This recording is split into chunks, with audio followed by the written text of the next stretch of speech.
começar, vamos dizer assim, a parte nova. Então, a gente teve 3 aulas. Nessas 3 aulas, a gente basicamente discutiu funcionais geradores. Na última aula, a gente focou no funcional gerador de diagramas OnePI. E aí tentamos entender um pouquinho qual é a conexão disso com a ação efetiva, ou como o conceito de ação efetiva nasce desse funcional gerador. E como eu falei, apesar de já não estar nem um pouco claro porque isso é verdade, esse funcional gerador, essa ação efetiva, vai ser o objeto central do grupo de renormalização funcional. E o que eu vou discutir hoje, a ideia que eu vou discutir hoje é, vamos dizer assim, a ideia é que quando você junta com o conceito de ação efetiva, você tem todos os ingredientes para construir o grupo de renormalização funcional. Então, eu já dei metade dos ingredientes, hoje eu vou dar outra metade dos ingredientes, hoje ou daqui a 2 aulas, não sei. E aí a gente vai poder construir o que de fato é chamado de grupo de renormalização funcional. Existem várias maneiras de discutir o grupo de renormalização funcional, ou no grupo de renormalização wilsoniano, que é o que vocês vão entender um pouquinho melhor hoje. Mas eu acho que essa referência, apesar do livro do Peskin ser um livro que eu tenho, eu acho que ele tem altos e baixos assim, nos assuntos, eu acho que essa parte é muito bem feita e é muito pedestre. Assim, você lê o negócio sem precisar saber muita coisa. É no capítulo 12, você não precisa saber os 12 capítulos do Peskin para entender esse capítulo. E o que você precisa saber, de fato, é razoavelmente autossuficiente. Assim, ele faz umas referências a alguns capítulos anteriores, se você dá uma olhadinha lá, é suficiente. Eu vou tentar aqui justamente abrir essa discussão do Peskin, tentar tornar um pouco mais agradável, um pouco mais acessível, num certo sentido, mas eu recomendo que você dê uma olhada lá, porque é bem curtinho o que ele fala, para chegar no ponto que eu quero chegar, mas eu acho que vale a pena dar uma lida. E tem também um Physics Reports do Wilson mesmo, que eu acho que eu tenho a referência aqui, mas eu não sei se vai ser assim um bom lugar para vocês olharem agora, mas certamente é um bom lugar para vocês olharem assim que possível, que é a referência ao Wilson.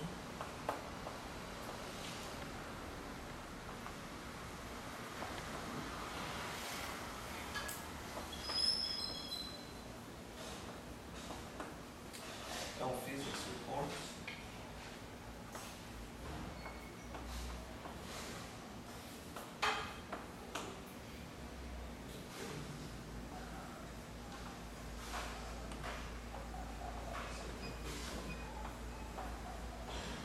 E já é um material relativamente antigo, mas é muito bom.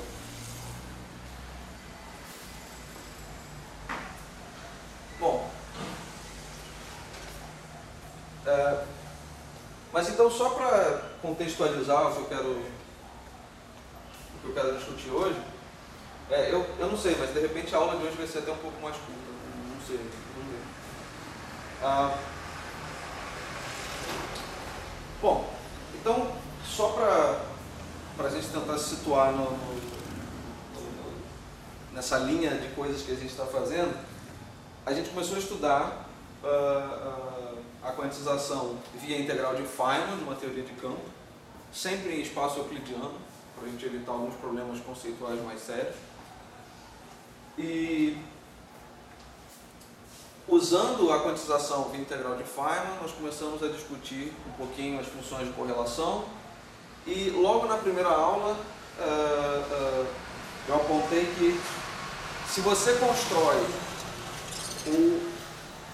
vamos dizer assim, o ingrediente básico para se fazer teoria de perturbação, que é o propagador, você imediatamente chega à conclusão de que a sua teoria, ou os seus objetos formados por propagadores, tem não sei se a palavra é correta, mas tem uma espécie de patologia quando você pega pontos do seu espaço-tempo que são coincidentes. Ou no espaço dual, no espaço de momento, quando você pega valores do momento que são muito grandes. Certo? que isso significa? A gente definiu, então isso aqui é só só uma revisão, mas é uma revisão de uma coisa que vocês já estão, que eu tenho tentado enfatizar todas as aulas. Então a gente construiu um propagador, que era um propagador que dependia de 2 pontos. Na verdade, a gente discutiu que ele não depende de 2 pontos, que ele depende, na verdade, da diferença desses caras, por invariância de translação. E o que nós vimos foi que quando esses pontos coincidem, ou seja, quando você toma x igual a y, esse objeto, esse propagador, ele é um objeto divergente. E aí, por exemplo, nós discutimos a construção de diagramas de Feynman usando esse propagador e, em particular, nós discutimos esse diagrama e nós vimos que o fato de você ter um propagador que é fechado no mesmo ponto, em pontos coincidentes no espaço-tempo, isso faz com que você gere divergências. E, apesar do conhecimento de que esse objeto aqui tinha esse problema, não sei se se pode chamar de problema, mas tinha essa característica de ter essa divergência, fazia com que, para que a sua teoria fizesse sentido, você deveria limitar, de alguma maneira, essa operação, ou seja, tomar x coincidente com y. Uma maneira de fazer isso é você dizer assim, não, então, isso aqui, quando x vai para y, você está falando de distâncias curtas, você está falando do espaço de configuração, você está pegando um ponto coincidente com o outro, no espaço de momento significa tomar um momento infinito. Então, uma maneira de fazer isso é o seguinte, bom, em vez de eu ter uma teoria, que eu tenho o meu momento, que vai a infinito, e a gente sabe que esse limite, que é o dual desse limite aqui, vai trazer divergências para a teoria, a gente fala, bom, então vamos colocar isso aqui como sendo uma operação intermediária. Ou seja, primeiro eu digo que o momento vai até um certo cutoff, ou seja, vai até uma certa escala, que não é, a princípio, infinito, e no final eu posso ser capaz ou não de colocar o cutoff para infinito. Então, essa sequência de operações, ou seja, de você definir a sua teoria, a teoria tem divergências ultravioletas, e aí você regulariza a sua teoria introduzindo um cutoff, a princípio, nada mais é do que uma operação que você faz para que aquilo faça algum sentido matemático. Certo? Então você coloca um cutoff que não tem, a princípio, nenhuma ligação com algum fenômeno físico. Não estou dizendo que existe algum limitador de momento na natureza, não estou dizendo que os pontos não podem coincidir, ou seja, não estou dizendo que existe um comprimento mínimo, não estou dizendo nada disso. Eu só estou dizendo que eu faço essa operação para tentar controlar essas divergências. Claro que você pode lidar com teorias que têm essas peculiaridades. Você pode lidar com teorias que têm um comprimento mínimo, e aí você não pode, de fato, tomar esse limite que os pontos são coincidentes. Mas não é o caso. Bom, então, a gente pode dizer que, para definir a teoria, você precisa da sua função de partição. Então você escreve a sua função de partição. Você tem aqui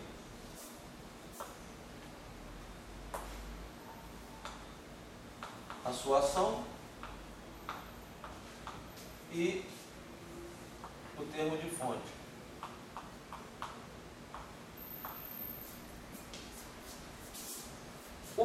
faz é o seguinte, isso aqui define a teoria, mas define essa teoria com essas divergências. Certo? Então a gente coloca aqui esse lambda para denotar que, na verdade, nós estamos definindo a teoria com o cutoff. Ou seja, toda integral, por exemplo, que vai aparecer nos seus diagramas de Feynman, você vai ter que integrar sobre momentos aqui nesse loop. Você, na hora de escrever integral em P, o seu P não vai a infinito, o seu P vai a lambda. Certo? E isso controla essa divergência. Claro que para você voltar para a sua teoria física, você precisa tomar esse limite aqui. Certo? Agora, tomar esse limite é que é o problema. Certo? Você pode ser capaz de fazer isso, você pode não ser capaz de fazer isso. Então, mas de qualquer maneira, eu posso dizer que o algoritmo para eu definir a teoria consiste em primeiro introduzir um cutoff, fazer contas na presença do cutoff e depois tomar esse cutoff para infinito ou não. Você pode deixar o cutoff na sua teoria e dizer, olha, você não consegue tomar o limite em que o cutoff vai a infinito, a sua teoria é uma teoria que faz sentido até a escala de energia desse cutoff. Se você tentar ir além do cutoff, ou seja, se você tentar puxar o cutoff para infinito, você de fato está num regime em que a sua teoria não faz sentido. Então isso gera o conceito de teorias efetivas, que também é um conceito totalmente legítimo e bastante útil, na verdade. Então, para efeitos de fazer contas, teorias efetivas são os objetos que nós usamos quando você quer de fato estudar fenômenos que não são, por exemplo, se você quiser estudar fenômenos de gravitação quântica, a gente não conhece uma teoria completa de gravitação quântica, mas a gente sabe que se tratarmos relatividade geral como uma teoria efetiva, então se nós aplicarmos as técnicas convencionais de teoria quântica de campo e colocarmos, olha, isso tudo que eu estou fazendo vale até a escala de Planck, você consegue fazer contas, você consegue obter correções quânticas para o potencial newtoniano, por exemplo. Então, não há nada de errado. O que vai ter de errado é se você falar assim, não, então, agora essa minha teoria é a teoria que descreve esse fenômeno para todas as escalas de energia que você quiser. Então,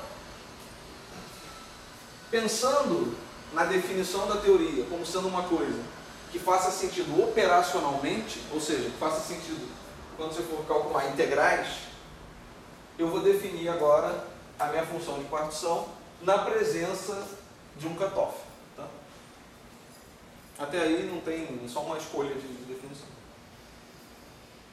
Agora é o seguinte, essa minha medida aqui da integral funcional, ela, a rigor, ela deveria ser definida, a gente deveria ser capaz de definir isso precisamente, como sendo, então você tem aqui, isso aqui, que é escrito de maneira formal como sendo o produtório para todos os pontos do espaço-tempo disso aqui.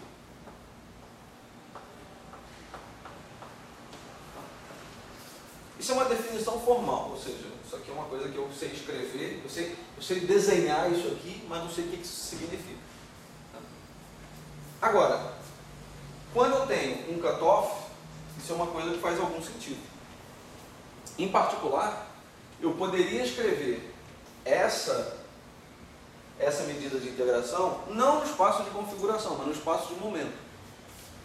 Então, em vez de colocar aqui dφ(x), eu poderia colocar aqui as componentes de Fourier. Eu poderia colocar dφ(k). Certo? Então, isso aqui seria uma coisa desse tipo aqui. Essa medida, ela é definida como sendo o produtório em K de dφ(k). Onde K, agora, é o momento. Agora, se eu introduzo um cutoff, essa definição aqui pode ser reexpressa como sendo, então eu vou botar aqui um igual, um cutoff em cima para vocês lembrarem que eu estou introduzindo um cutoff. Isso aqui vai ser o produtório E agora, a magnitude do momento, ela é limitada. Certo? Ela é limitada por lambda. Então isso aqui vai ser expresso como sendo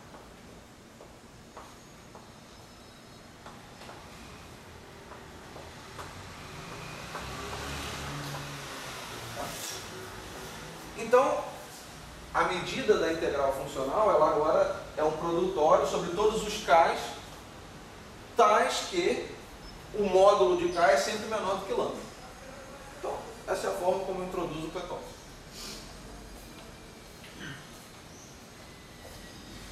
Ou seja, quando k, então para k, módulo de k, maior do que lambda, então a componente de Fourier é zero. Eu desligo o campo. Quando o módulo de k excede o cutoff, eu desligo o campo, a teoria morre ali.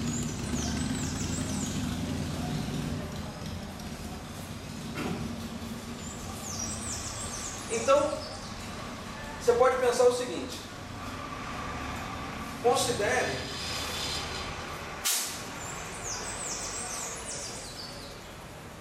que eu tenho aqui a minha escala de energia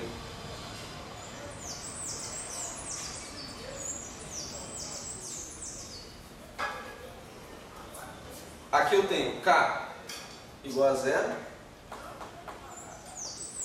e aqui eu vou escrever formalmente isso aqui como sendo K igual a infinito. O que eu estou dizendo é o seguinte: a integração funcional será feita sobre todos os K's até um certo cutoff. Então, o que você vai fazer vai ser essa integração aqui.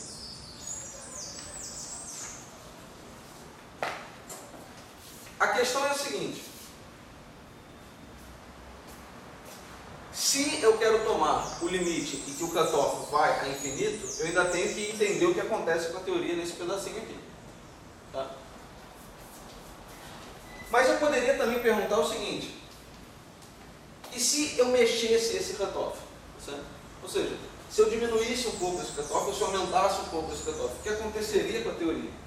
O que acontece com a teoria quando você integra esses módulos aqui, esses ficais, quando você está na vizinhança desse cutoff? Certo? Ou seja, que tipo de mudança acontece com a sua teoria? Então, a princípio, eu poderia mexer esse cutoff, medir de alguma maneira o quanto a variação desse cutoff afeta a minha teoria, e se no final do dia eu conseguisse tomar o limite que o cutoff vai infinito, eu saberia dizer, por exemplo, se você bota o seu cutoff infinito e você integra só um pouco, não tudo, não todos os módulos, se você integra um pouco desses módulos aqui, o que acontece com a sua teoria? Qual é a utilidade disso? Tá certo? A ideia é a seguinte: quando você introduz um cutoff, você diz o seguinte: a minha teoria, ela descreve bem determinado fenômeno até lambda. Certo? Então, essa é a ideia do cutoff. Agora, imagine que você queira descrever, tendo essa teoria em mãos, que você queira descrever um fenômeno que se encontra aqui. Certo? Vou chamar isso aqui de K limpo.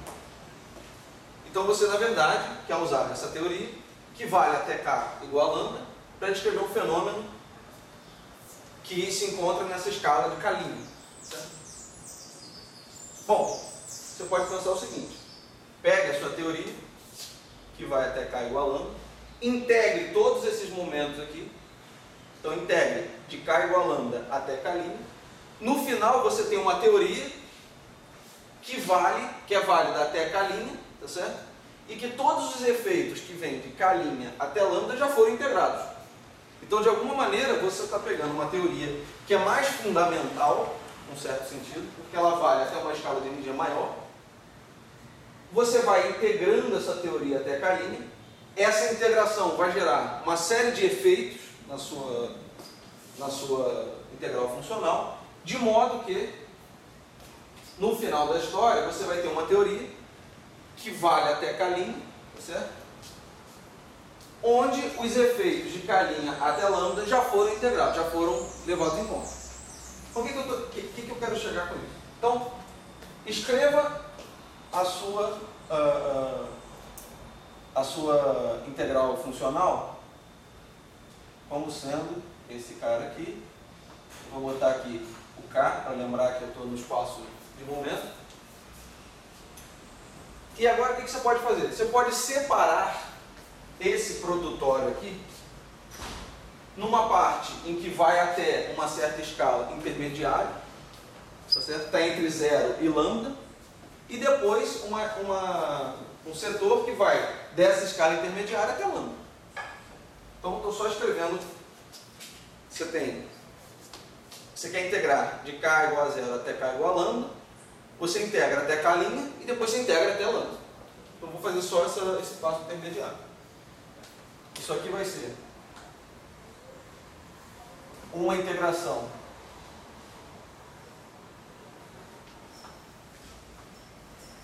de φ K, onde eu tomo isso aqui, certo?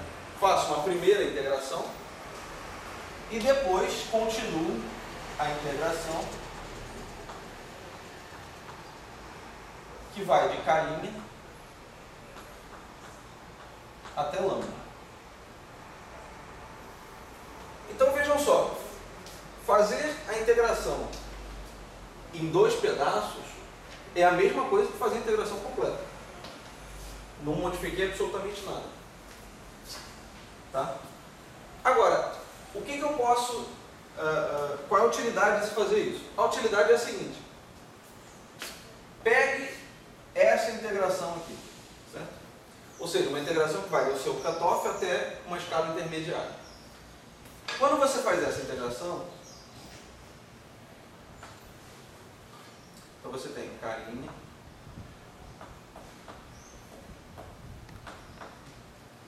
e você está integrando esse objeto aqui.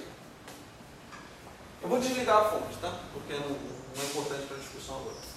Você vai integrar isso aqui. Você começa lá com a sua ação. E isso aqui, obviamente, é uma integração restrita a um certo intervalo, mas isso vai dar algum resultado que eu vou assumir, tá certo? Que eu posso escrever isso aqui como sendo uma exponencial menos, e aqui eu vou chamar agora uma ação S, e eu vou escrever aqui uma ação S1, por exemplo.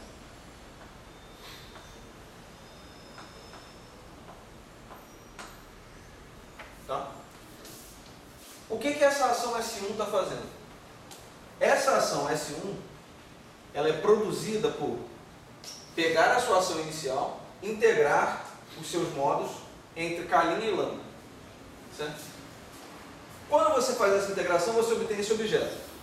Agora você quer dizer, mas não é isso que eu quero calcular, eu quero calcular isso aqui completo. Então você agora pega esse objeto aqui, esse resultado dessa integração intermediária, e integra, tá certo? Então o próximo passo é pegar esse objeto e integrar de 0. Então você está aqui integrando. Mas agora você não está integrando mais a sua ação inicial. Você está integrando agora esse S1.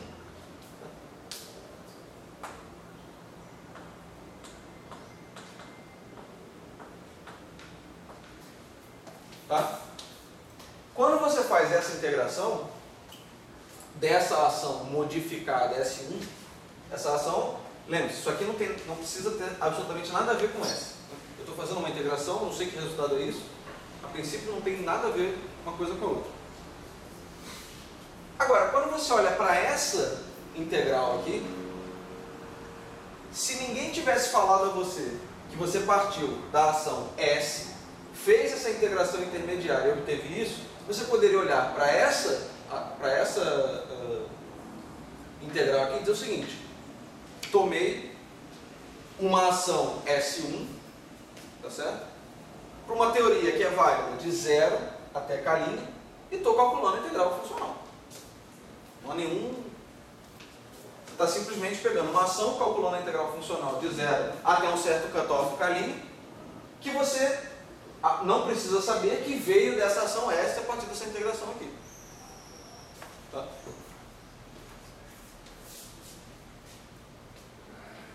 Qual é a finalidade desse negócio? A finalidade é a seguinte: quando você sabe fazer essa integração aqui e obtém esse objeto intermediário S1,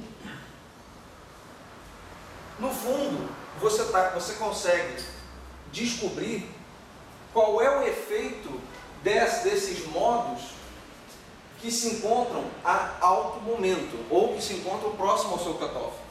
Certo?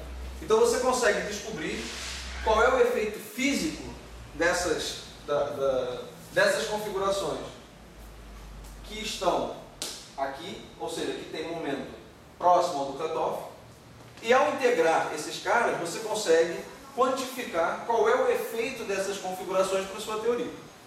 Tá? Por enquanto tudo está muito sem justificativa, mas depois vocês vão entender um pouco melhor por que a gente faz esse procedimento. Uma outra coisa é a seguinte: percebam que aqui o único requisito foi de que a ação de partida S era suplementada de um cutoff. Certo? Agora, se você tem uma ação e você coloca um cutoff, a princípio não há nenhuma exigência para essa ação ser renormalizável ou não. Isso vai ter implicações no futuro, que é tirar o cutoff da teoria. Certo? Mas a princípio esse procedimento aqui não tem nenhum problema de ser feito para teorias não renormalizáveis. Tá? Tudo bem. Agora, dito isso, essa introdução, essa motivação mal motivada, a ideia é a seguinte: vamos entender um pouco melhor esse procedimento aqui de fazer integrações intermediárias no modelo que a gente tem trabalhado, que é a teoria escalar. Então vamos considerar a teoria escalar.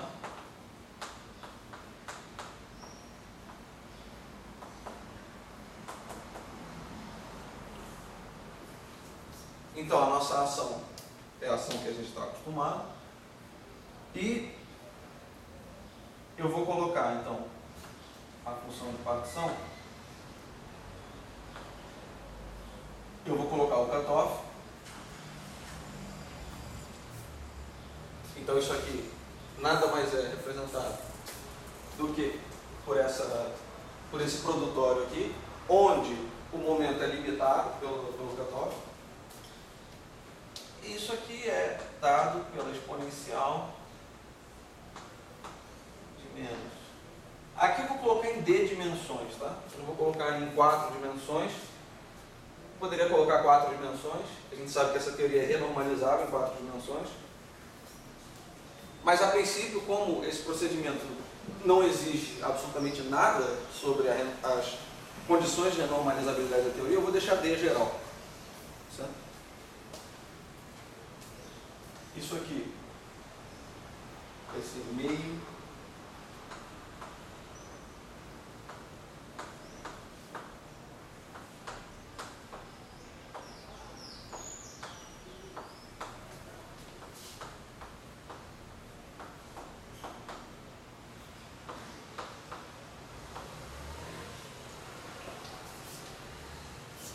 então eu escrevo a minha função de partição para a teoria escalar, e como eu quero brincar um pouco com essa integração intermediária, ou seja, você integra primeiro com o intervalo de momento e depois você integra o restante, eu vou introduzir uma variável que é a seguinte: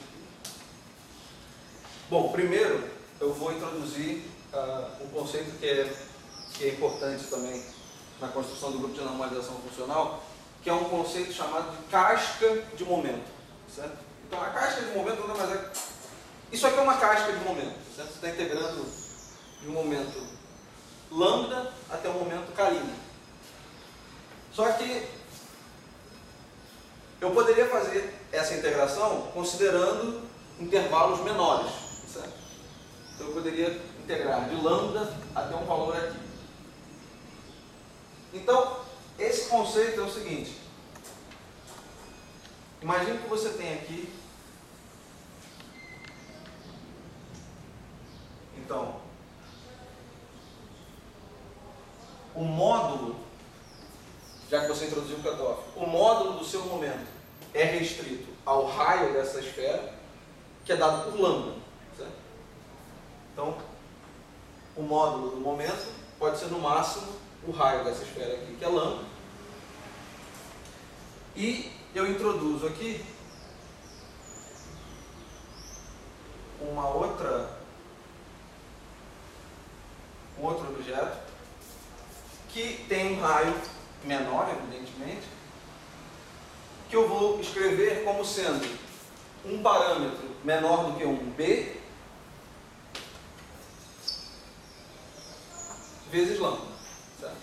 Então, escolhi dois valores para esse raio, para esses raios, e vou fazer a minha integral funcional primeiro de lambda até esse outro raio B lambda, tá certo? E depois, para obter a integração completa, eu deveria integrar de B lambda até zero. É isso? Então, minha integração agora está restrita a essa casca aqui.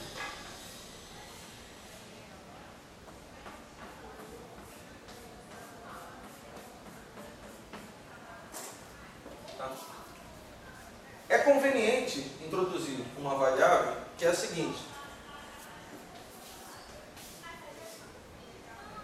Eu introduzo uma variável φ chapéu, que depende de K, e a definição é muito simples. A definição é a seguinte. Quando o momento K está entre lambda e B lambda, essa variável φ chapéu nada mais é do que o campo φ. Então, φK para B.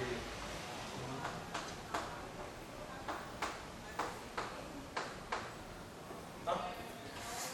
Agora, quando o momento é menor do que B lambda, isso é simplesmente zero.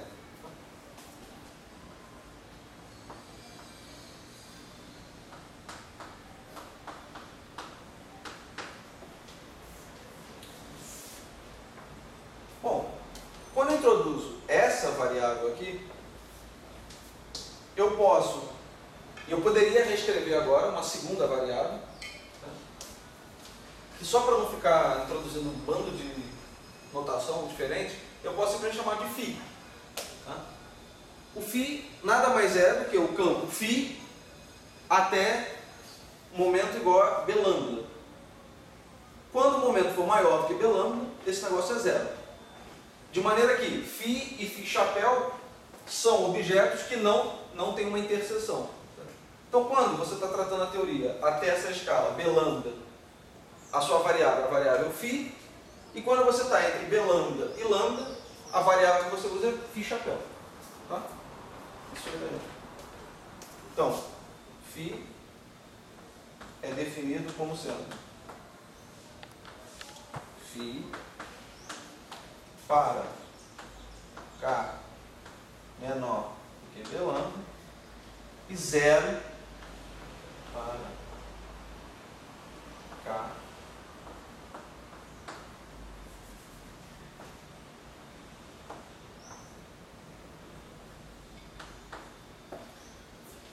tá ok? O que acontece? Cuidado porque tem um bando de φ aqui.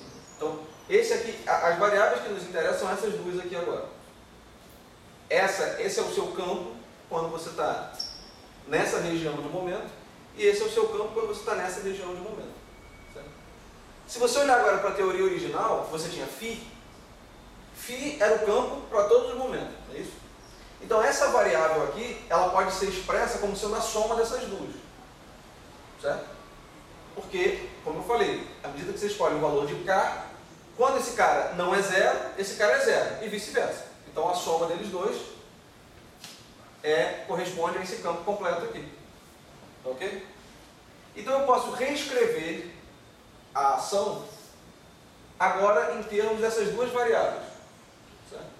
E para fazer isso, basta pegar esse φ aqui e dizer que φ, na verdade, é a soma desses dois campos. Então,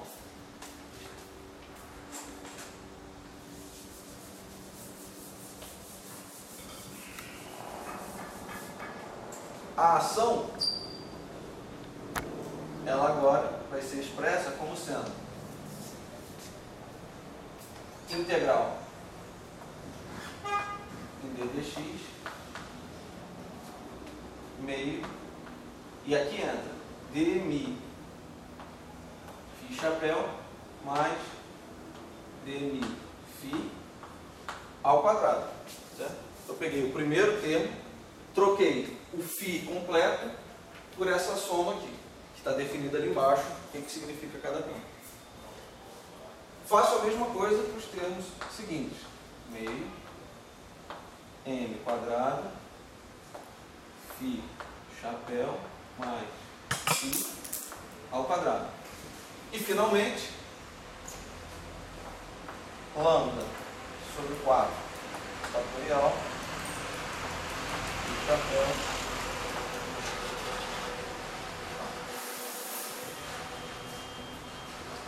Então, o que eu faço agora? O que eu faço agora? Eu posso trabalhar essa álgebra, expandir o que é esse negócio aqui, expandir o que é isso aqui, e obter a seguinte expressão. A ação, então, expressa pela soma de φ chapéu com φ é nada mais, nada menos do que a ação expressa em termos de φ, ou seja, se você pegar esse objeto, abrir essas potências, você consegue reagrupar a lagrangiana original em termos de φ e obter a ação, mais meio de d mi φ chapéu ao quadrado, mais meio de m ao quadrado φ chapéu ao quadrado, mais lambda sobre 4 fatorial φ chapéu à quarta, mais lambda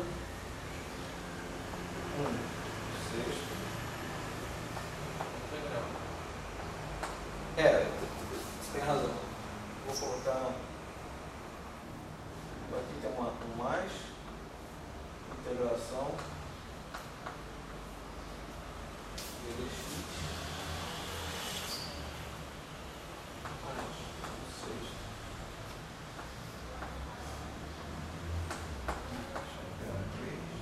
mais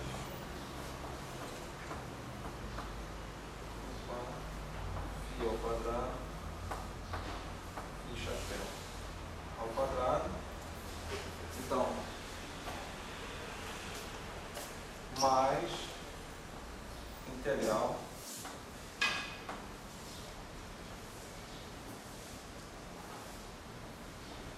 d mi φ d mi φ chapéu mais n ao quadrado φ chapéu. Isso não é uma conta difícil, é só pegar esse bicho aqui, expandir em potência e vocês vão reagrupando esses objetos. Bom, feito isso, repare o seguinte, daqui sai uma ação que tem exatamente a mesma forma funcional daquela ação lá, com o campo φ, mas daqui também parece uma ação com a mesma forma funcional em termos do campo φ chapéu, porque aqui aparece esse cara e esse cara, mas depois aparecem aqui umas misturas, certo? De φ chapéu com φ. E eu separei essa parte quadrática em φ chapéu, porque esses campos foram construídos de modo que, novamente, quando esse é zero, quando φ chapéu é zero, φ é diferente de zero, e o contrário. Então, quando você faz uma integração nesses caras, quando eles aparecem quadraticamente, se você escrever essa integral em d dx, tomar a transformada de Fourier, então vai aparecer uma exponencial de ix, e aqui vai aparecer k1, k2. Quando você integrar sobre x, esses caras vão ser calculados no mesmo momento. Tá certo? Quando isso é calculado no mesmo momento, devido àquela propriedade, quando um é zero, o outro não é. Tá certo? Então essa integral é zero. Então, integrais quadráticas em φ chapéu vão dar zero, devido àquela propriedade lá. Então isso aqui é imediatamente zero. Isso aqui é imediatamente zero. E você acaba com essa expressão aqui. Tá?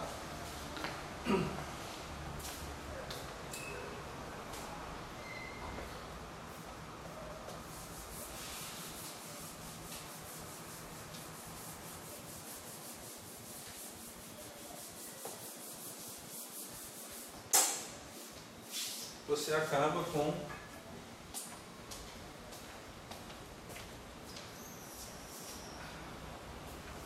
essa expressão aqui, o que no final do dia diz o seguinte: a sua integral funcional da exponencial de menos s, ela é expressa como uma integral, e aqui eu já estou usando essa notação aqui, ou seja, primeiro eu integro o campo φ nos modos que vão de zero a b lambda, certo? E depois eu integro no restante. Eu integro em φ chapéu, certo? Ou seja, pego esse cara aqui, quebro em dois pedaços. Um que vai de zero a b lambda, e o outro que vai de b lambda até lambda. Tá ok? E tenho que exponenciar esse objeto aqui.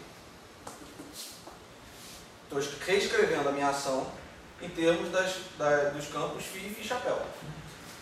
Então isso vai dar exponencial menos s φ mais esse troço aqui. Tá? Essa parte depende puramente de φ chapéu, e essa parte depende dessa mistura φ e φ chapéu.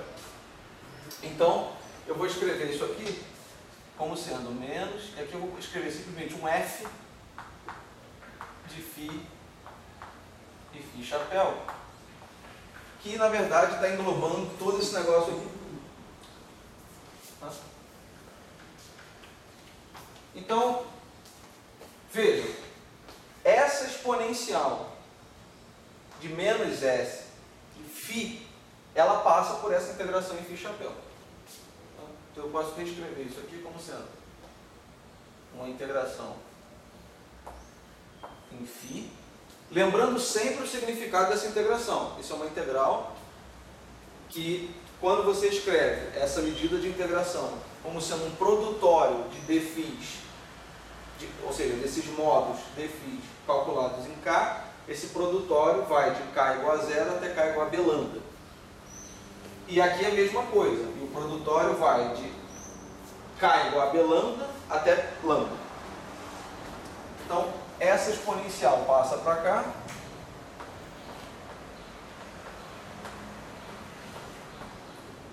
E aqui você tem uma integração de chapéu desse cara aqui.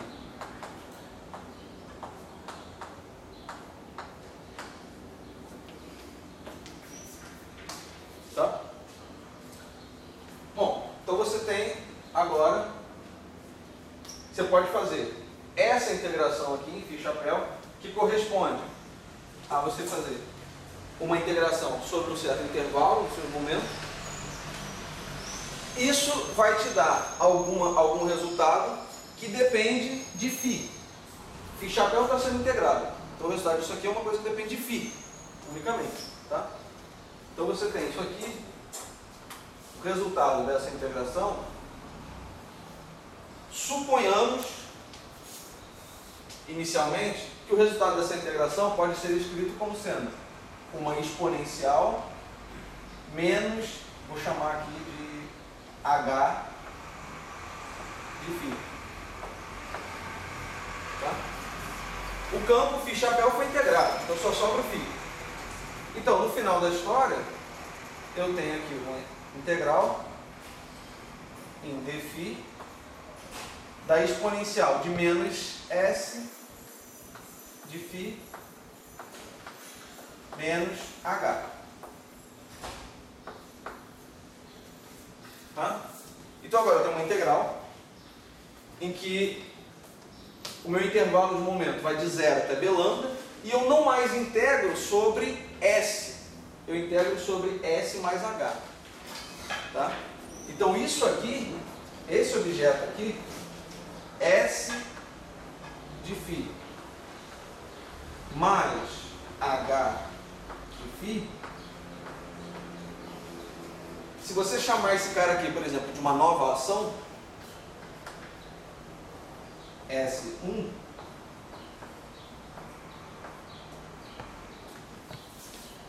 você vai estar trocando a sua integração funcional agora, em vez de pensar como sendo a ação inicial mais um h de φ, você está trocando a sua integração funcional pela integração nessa ação S1, que carrega os efeitos de você já ter integrado um certo intervalo de momento. Tá? Bom, de novo aqui, eu cheguei até aqui com exemplo explícito e a partir daqui eu comecei a fazer coisas gerais. Então vamos voltar para o exemplo explícito para entender que diabo é isso aqui, ou seja, que negócio é esse que sai daqui e entra na sua ação S para te dar uma nova ação S1.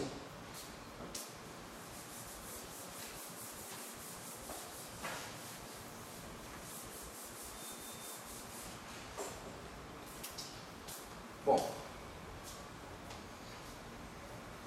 vejam o seguinte, agora a gente tem que focar um pouquinho nesse objeto aqui. O objeto que eu tenho que fazer a integração em φ chapéu é dado por esse negócio aqui, né? Esse pedaço aqui. Vejam, eu tenho um termo cinético, eu tenho um termo que depende de m quadrado e o restante todo depende de lambda. Certo? Então, para fazer contas com isso aqui, a gente sabe que a gente não sabe integrar esse negócio exatamente. Então, o que a gente pode fazer? Teoria de perturbação. Então, você considera essa ação aqui, e agora eu posso fazer a teoria. Não importa muito, na verdade você não precisa fazer teoria de perturbação, porque a teoria de perturbação ela assume que você vai truncar essa série em algum momento. A gente não precisa pensar nisso assim, a gente só vai usar a mesma estratégia inicial da teoria de perturbação e, em vez de considerar simplesmente lambda como sendo o parâmetro que eu vou fazer expandir em série, eu considero lambda e considero também o n. Ou seja, eu vou reescrever d dx meio dmi φ chapéu ao quadrado, tá certo? E aqui eu tenho um pedaço uma função que depende de m quadrado e de lambda. Lembrando que a lógica na teoria de perturbação é você escrever exponencial disso vezes a exponencial desse negócio aqui, e a exponencial desse negócio aqui você abre em série de Taylor. Né? E na teoria de perturbação a gente define um propagador. Ou seja, a gente define um objeto que vai ser o elemento básico que vai entrar na construção dos seus diagramas de Feynman. Então eu posso definir agora um propagador, já que essa é a parte que eu estou chamando de livre da ação, eu posso definir um propagador referente a essa parte livre e expandir essa exponencial aqui em série de Taylor. O que eu estou dizendo? A integração do Levi chapéu, ou seja, só esse pedaço aqui, vai ser exponencial, e aí eu pego somente essa parte cinética, sem o termo de massa, escrevo como sendo meio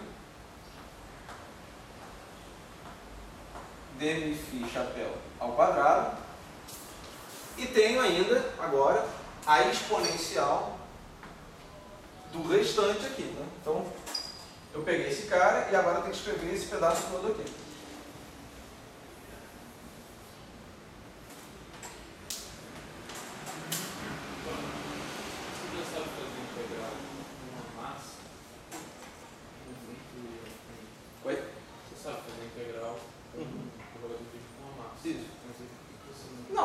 A princípio você pode fazer, deixar a massa e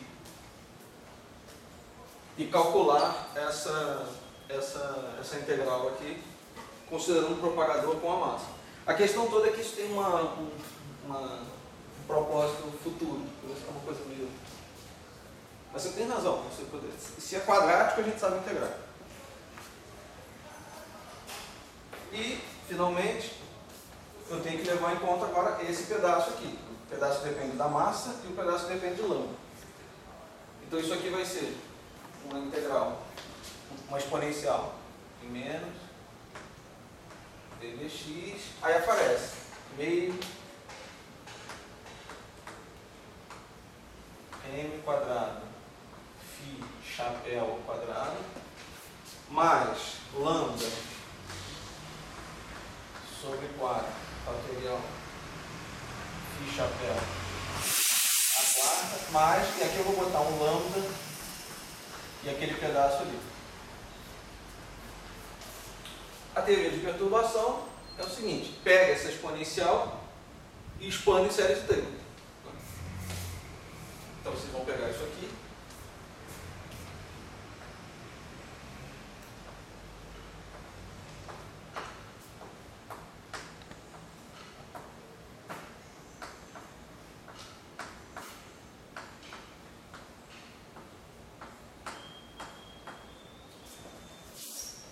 E, finalmente, isso aqui vai virar 1 menos.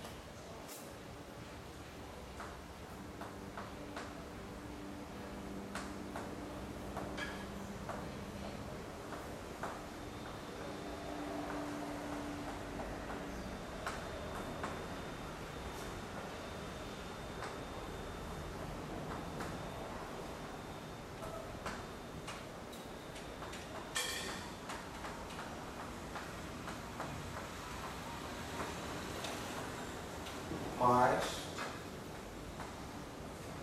Tá. Então, só estou repetindo o procedimento que a gente já viu em teoria de perturbação usual. Agora, novamente, a teoria de perturbação é construída a partir do propagador. O propagador é o inverso do operador que aparece na parte quadrática da ação. É isso?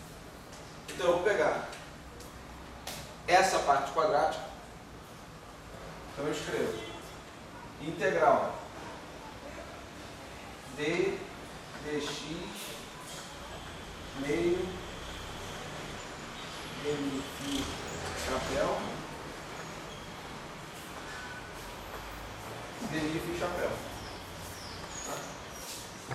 Bom, faço uma integração por parte, jogo esse dmi para cá, fica menos d quadrado. Você passa isso para espaço de momento, eu não vou fazer essa conta aqui. O propagador, você pode escrever... tem um detalhe importante. Quando você faz a integração disso aqui, quando você faz a transformada de Fourier dessa integração para espaço de momento, você vai passar a integrar aqui em dp1 e dp2, por exemplo, onde p1 e p2 são os argumentos de Phi-Chapel. Certo? Por definição, o Phi-Chapel ele só é diferente de zero nessa caixa aqui. Então a sua integração no espaço de momento, ela é uma integração que tem uma limitação. Ela vai só de B lambda até lambda. Mas isso é só uma coisa que, para efeitos de definição de propagador, não faz diferença. Mas vocês têm que ter em mente o conceito desse negócio. Então essa integração aqui, eu deveria escrever que a integração é feita em x, mas também com uma certa limitação, porque uma limitação no espaço de momento resulta numa limitação no espaço de configuração. Mas eu estou escrevendo esses detalhes. Mas enfim, formalmente,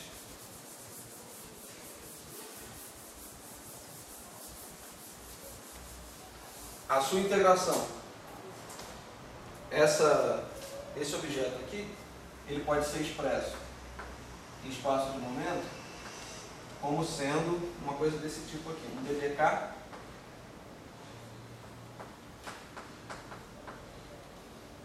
e essa integral aqui, ela tem essa limitação aqui. Então você faz a integral, é como se você fizesse a integração usual com uma função θ ali dentro, certo? Uma função que vai limitar os seus limites de integração. E o objeto que aparece aqui vai ser Phi-Chapel de menos k, k quadrado, Phi-Chapel de k. Bom, se você de fato agora escrever esses argumentos diferentes, introduzindo uma função delta, invertendo o operador com os fatores 2π, AD que aparecem aí nessa história, o propagador ele é definido, ou seja, o propagador entre dois campos Phi-Chapel. Tá?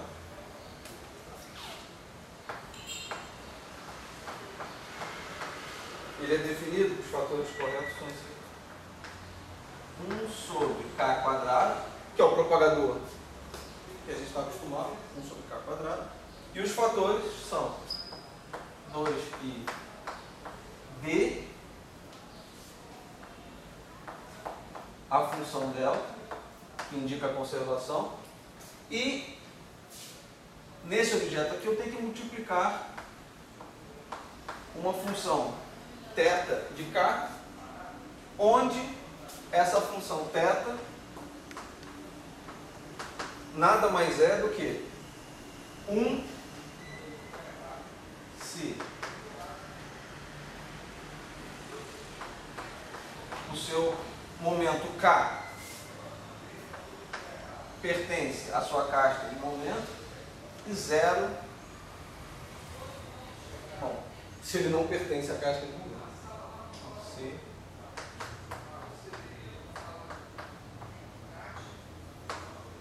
tá?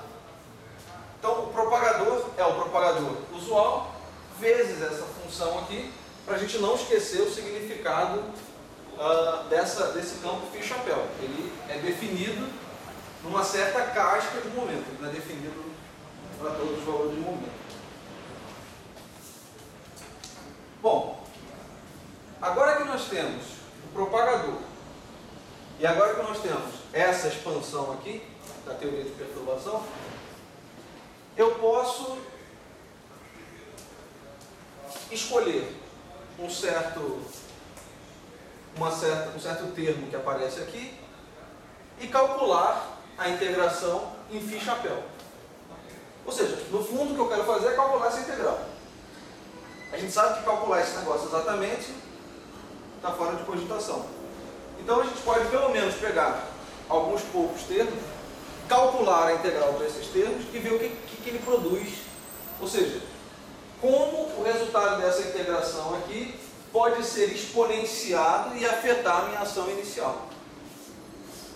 Então, mais concretamente, eu vou pegar o seguinte. Vejam só que nesses termos que dependem de lambda, onde você tem interações de φ e φ chapéu, eu tenho esse termo aqui que é quadrático em φ e quadrático em φ chapéu. Então eu vou pegar, quando eu expando em série de Taylor essa exponencial aqui, eu tenho primeiro esse termo que aparece aqui, que eu escrevi, e depois tem esse termo lambda φ chapéu a quarta, que vem desse cara aqui, e depois eu tenho que pegar esse termo aqui. Então eu vou pegar agora esse termo lambda e olhar para esse cara aqui. Tá? Ou seja, eu vou olhar para esse termo particular. Isso significa o seguinte, que eu estou olhando para integral em d φ chapéu. E aí estou olhando agora para esse objeto aqui, ó, lambda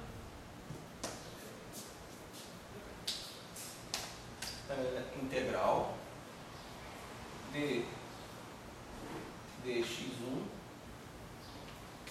1 quarto φ ao quadrado, φ chapéu ao quadrado e finalmente exponencial de menos meio integral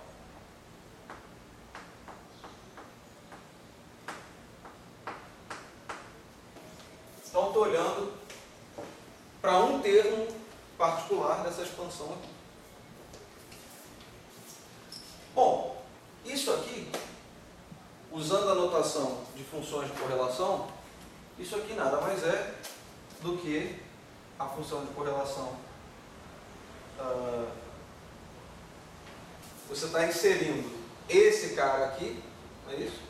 Você está calculando esse objeto aqui.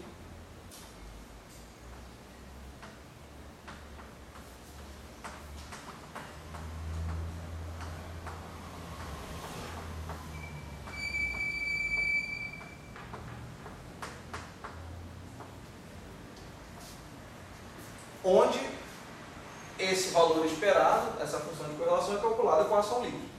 Tá? Então, você coloca aqui uma ação livre.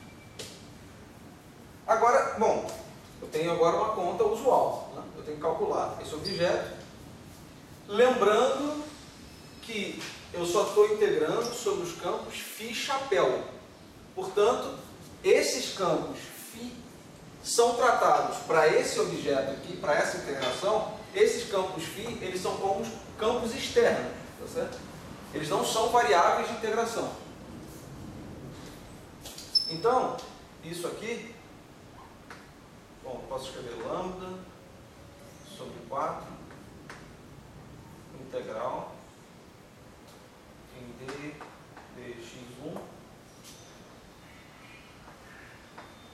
φ ao quadrado x1, e aqui aparece um φ chapéu. Eu vou escrever dessa maneira aqui.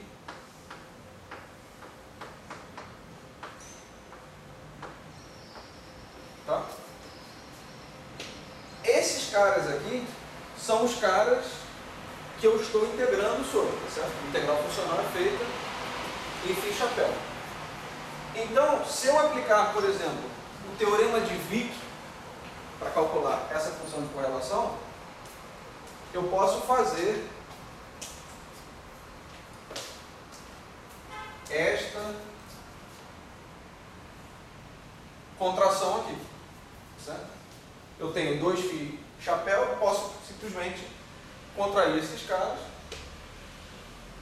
e esses campos φ, como eles não são variáveis de integração, eles são tratados como campos externos.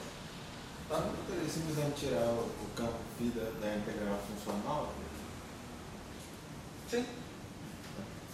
Isso aqui, ou seja, esse cara aqui. Está dizendo isso?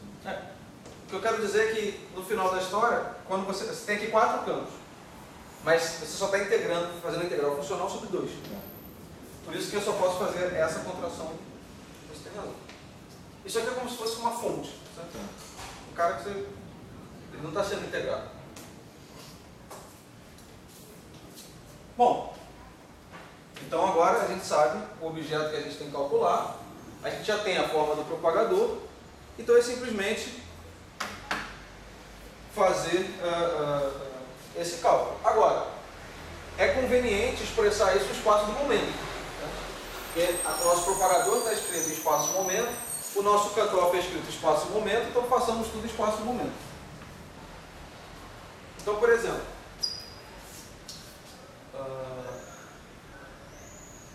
uma coisa que eu cometi um pequeno erro. Porque isso aqui, eu estou expandindo essa exponencial em série de Taylor. Então tem esse sinal negativo na frente de todo mundo. Eu botei aqui, mas não botei aqui. Bom, se bem que isso tudo aqui está sob o mesmo sinal de integração.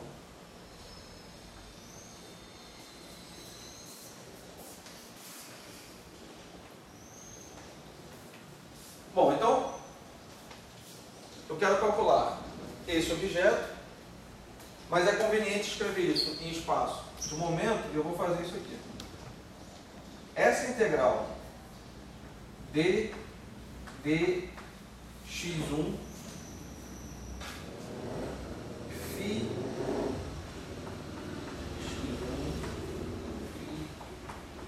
x1 φ chapéu x1 φ chapéu x1.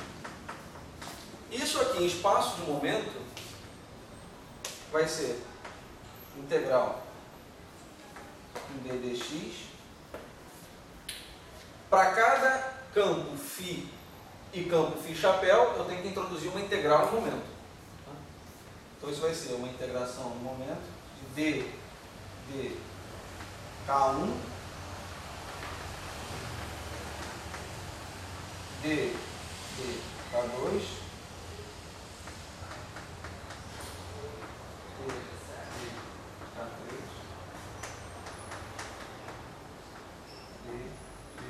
k4, tá? Vezes, e aqui entra a exponencial da transformada de Fourier, vai ser, eu não sei se eu uso, exponencial de, todos estão calculados no ponto x1, então vai ser exponencial de x1, produto escalar com a soma dos momentos. K1 mais K2 mais K3 mais K4 vezes a componente de Fourier. Então vai ser K1 K2 K3 K4. Tá? Bom,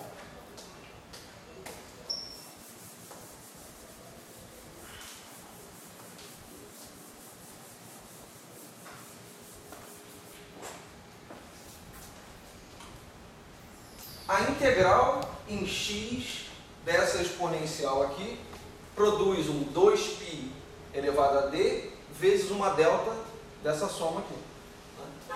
Então aquela integral ela pode ser expressa como sendo uma integral do produtório de R igual a 1 até 4 de d kl sobre 2 d.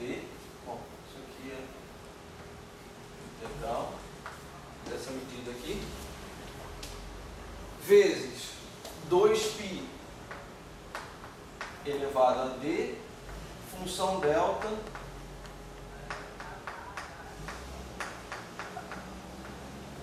dessa soma vezes as componentes de Fourier. Então, φ K1, φ K2, φ K3, K4. Onde esses caras aqui tem o chapéu.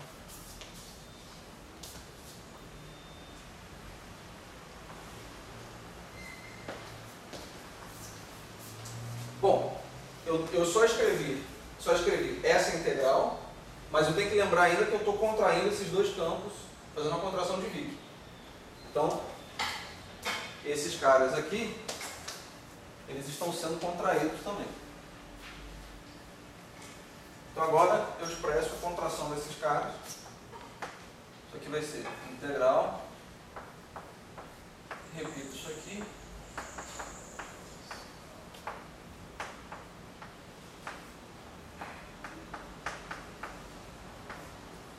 Dois π elevado a d, função delta do somatório em K,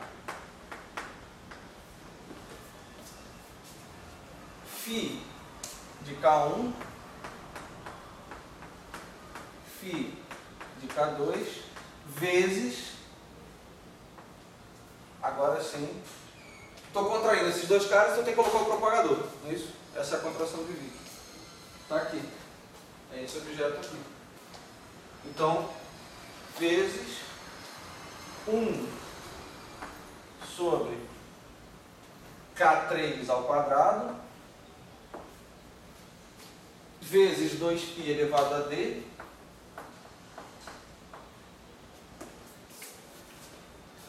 vezes a função delta da soma dos dois momentos, então vai ser K3, K4, e vezes a função θ de K. Tá? Então está esse objeto. Eu garanto a vocês que em algum momento vocês vão entender o propósito dessa aula. Não estou dizendo que é hoje. Talvez não seja tão cedo isso, né?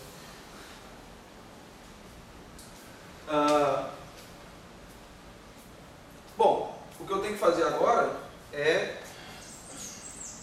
Eu tenho essas funções delta aqui. Eu posso integrar sobre alguns momentos para eliminar essas funções delta. Então, por exemplo, se eu integrar essa... Deixa eu ver qual é a melhor...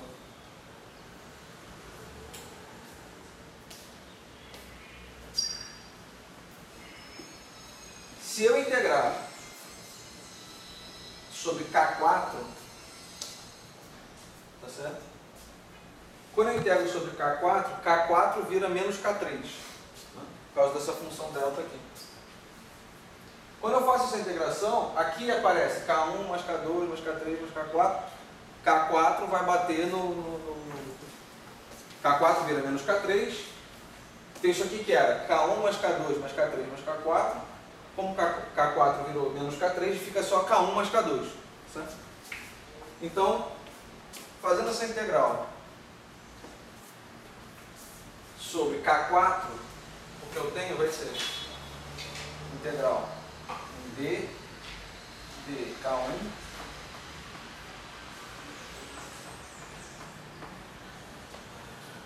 d de K3, K2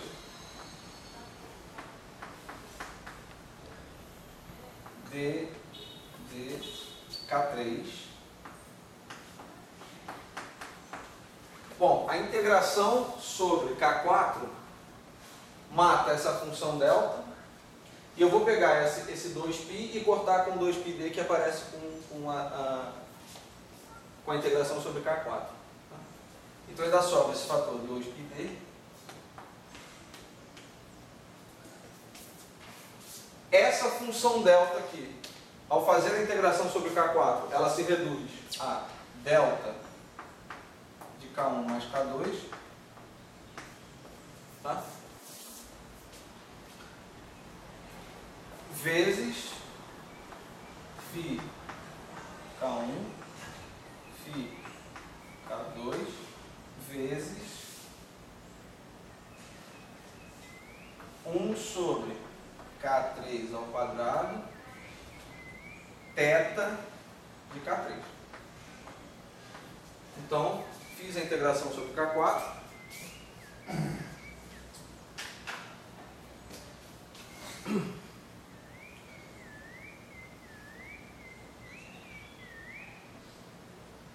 E agora, vejam só, a única dependência em K3 que aparece está aqui. Né? Todo o resto só depende de K1 e K2.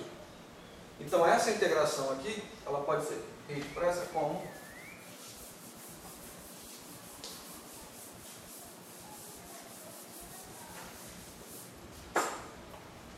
então isso aqui vai ser integral em d de K1 sobre 2π d. Aqui, como eu vou separar a parte de K1 e K2 e a parte de K3, eu vou parar aqui, vou pegar esse 2πd e cancelar com esse 2πd aqui de baixo. Então isso aqui vai ficar d de K2 delta de K1 mais K2 φ K1 φ K2 vezes a integração em K3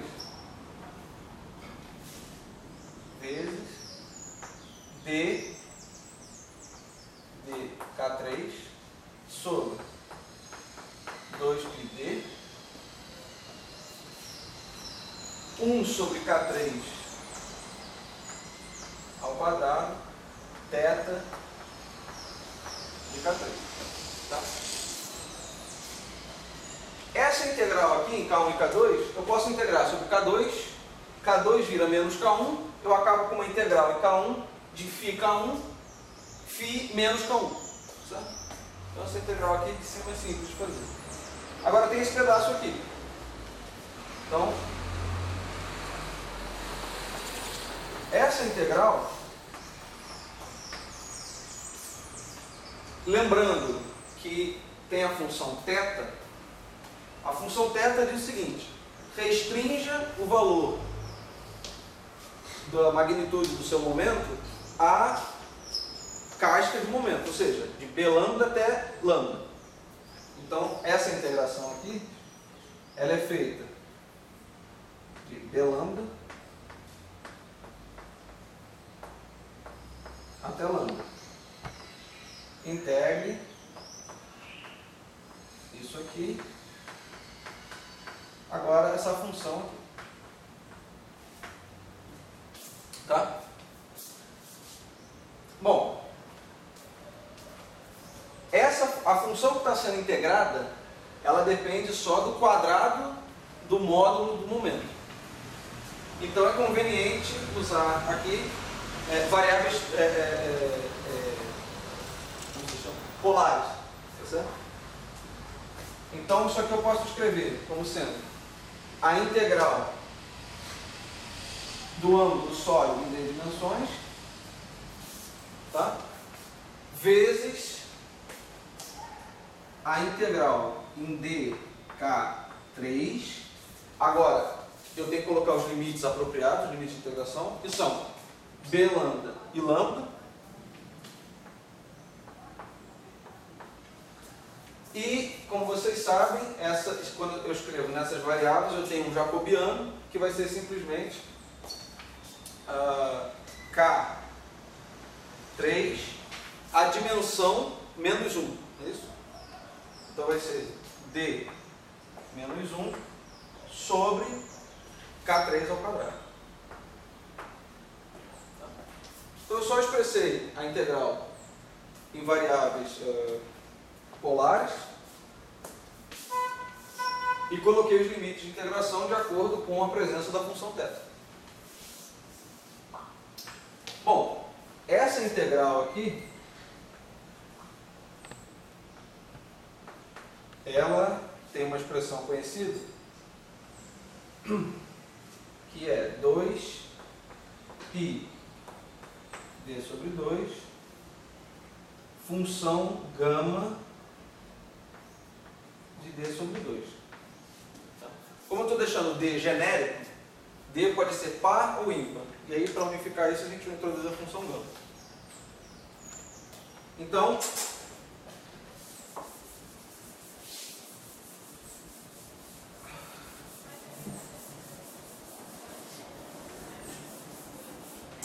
essa integração aqui, ela fica com o asterisco.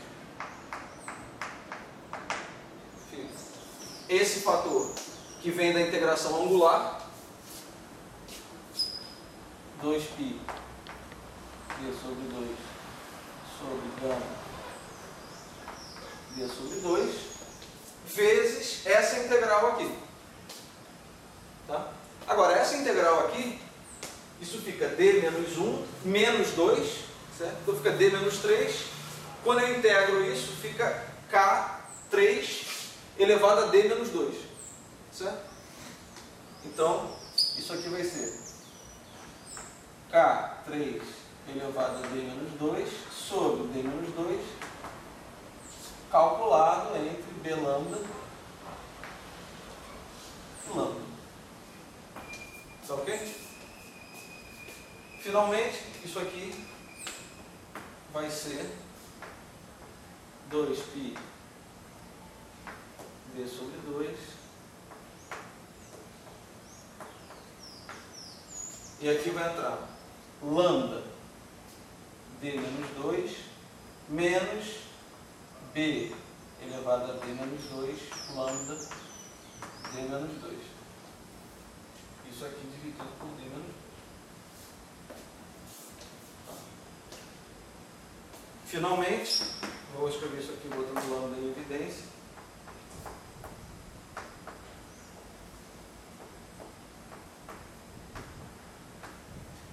Então isso aqui fica 1 menos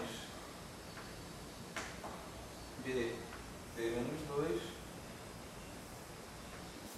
d menos 2 lambda de d menos 2. Bom, toda essa conta que eu fiz, eu tenho esse parâmetro b que eu posso ajustar. Certo? Esse parâmetro, a única coisa que eu disse é que esse parâmetro b tem que ser menor do que 1, para que o produto b lambda seja menor que lambda. Então, por exemplo, se eu botasse b igual a 0, a minha casca de momento seria de lambda até 0. Certo? Então, se eu boto b igual a 0, esse negócio vai embora, sobraria com lambda d menos 2 sobre d menos 2. Certo? E se eu quisesse agora jogar lambda para infinito, isso daria problema. Certo?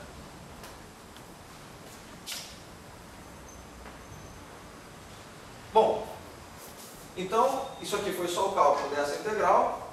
Nós voltamos agora para a expressão completa, que vai ser essa integral aqui, que a gente sabe calcular facilmente. Então, isso aqui implica. Integral, já vou fazer integral sobre dk2. Isso aqui vai ser ddk1 sobre 2π d. Integral sobre K2 faz com que K2 vire menos K1, então isso vai ser φ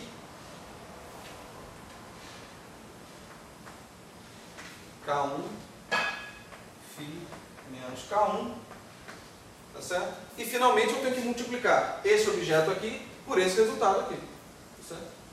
Porque essa integração está sendo feita aqui. Então isso aqui vai ser 2π d sobre 2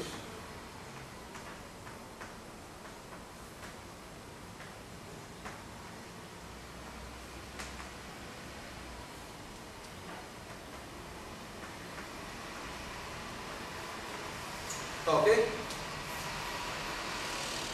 Bom, a gente não pode esquecer o que a gente começou a fazer, porque esse é o problema de fazer conta grande. Nós queríamos calcular esse objeto aqui, tá? Então, eu peguei essa integral, comecei a trabalhar essa integral aqui, fiz a contração de Wieck, depois de fazer toda essa ginástica, a gente tem que voltar para essa expressão aqui. Tá?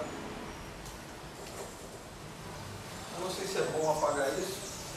Eu não vou apagar. A gente está calculando esse objeto. Né? Então, o resultado é o seguinte.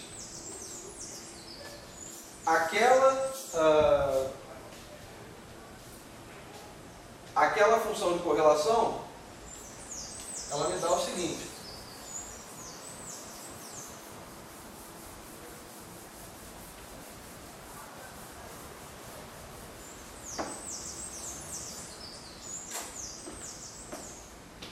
Ela está está me dizendo que lambda sobre 4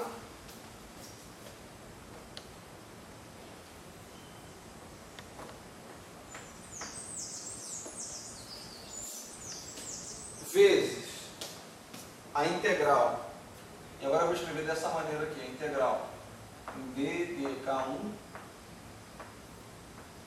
sobre 2 e d, e agora eu vou colocar esse termo aqui na frente do φ.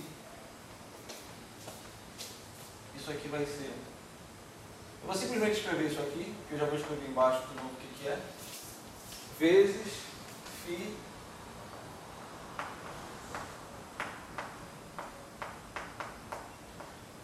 agora, essa integral, isso aqui é simplesmente um coeficiente. Essa integral em K1 com essa combinação de termos, eu posso voltar para o espaço de configuração e simplesmente escrever isso aqui.